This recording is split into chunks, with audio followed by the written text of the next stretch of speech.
pumps that you stitch to the patient, and then it just literally clicks in like that. As we said earlier, these incredible devices, there's nothing touching. Whereas the older devices that we would take. Oh, this is the big one. You know, this is quite incredible. This is a device that's been in the making for 20 years, as you've heard earlier. It's an incredibly novel device and ingenious, really, the way it works. And it works. And so to finally get this device to help some of our sick patients has been, you know, enormously gratifying.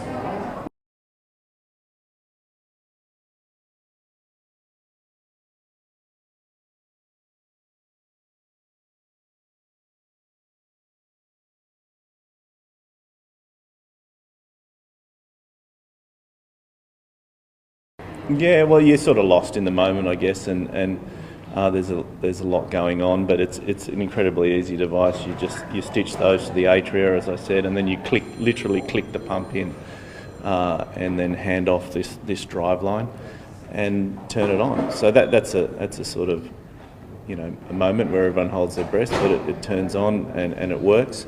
And then you slowly wean the patient off the heart-lung machine, which is keeping them alive while you do the surgery, and the pump takes over. And it did.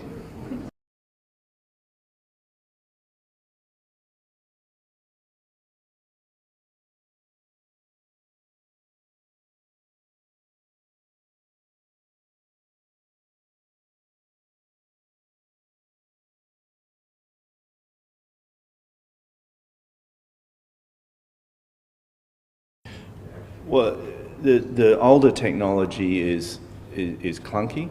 It's bigger than this, and it has a lot of moving parts in it, in particular valves that have to open and close. So whenever the blood interacts with components like that, there's risk for failure. This literally has one moving part in it, as you saw earlier, a spinning rotor.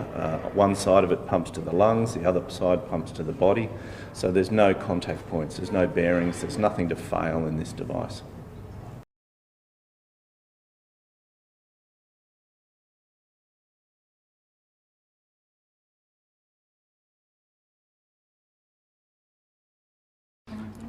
Yeah, so he had the device for 104 days before his transplant, so 3.5 months.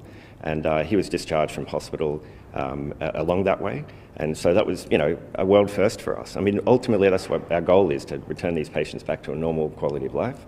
And he did return to a normal quality of life outside of the hospital. So, you know, this gives us an incredible hope that in the future, we won't need to bring them back in for a transplant, that they can just stay out, keep the device, you know, for the rest of their life.